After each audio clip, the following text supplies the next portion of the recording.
শেরপুরের ঝিনাইগাতীতে বিএনপির সাথে সংঘর্ষে প্রাণ হারিয়েছেন শ্রীবর্দী উপজেলা জামায়াতের সাধারণ সম্পাদক রেজাউল করিম। আহত অর্ধশতাধিক।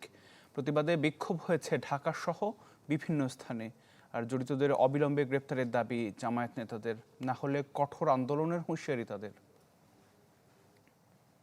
ডিজাইন, এলিগেন্স, বিউটি, সেরা পণ্য সবার জন্য জেভিকো। নির্বাচনের দিন যত ঘনিয়ে আসছে, উত্তাপ বাড়ছে মাঠে ময়দানে। বুধবার শেরপুরের ঝিনাইগাতী স্টেডিয়াম মাঠে ইশতেহার পাঠ অনুষ্ঠানের আয়োজন করে নির্বাচন কমিশন।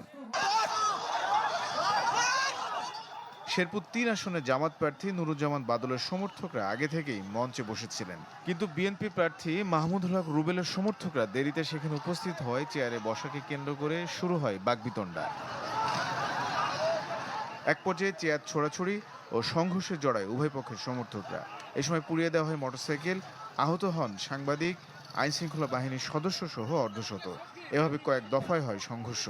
খবর পেয়ে পুলিশ ও সেনাবাহিনী গিয়ে পরিস্থিতি নিয়ন্ত্রণে আনে। আহতদের প্রথম স্থানীয় হাসপাতালে নেওয়া হয়।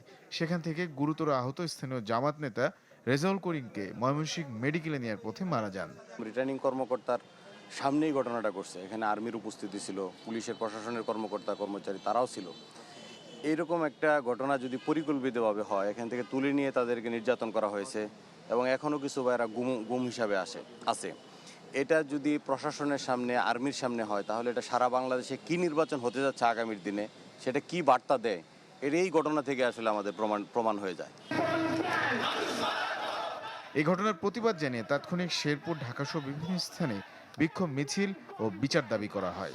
যাদের হাতে নিজেদের দলের লোকরা নিরাপদ না, তাদের হাতে কিভাবে দেশ নিরাপদ?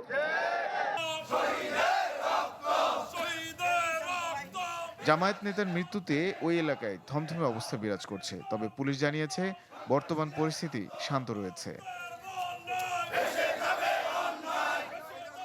তানিম রহমান, চ্যানেল 24।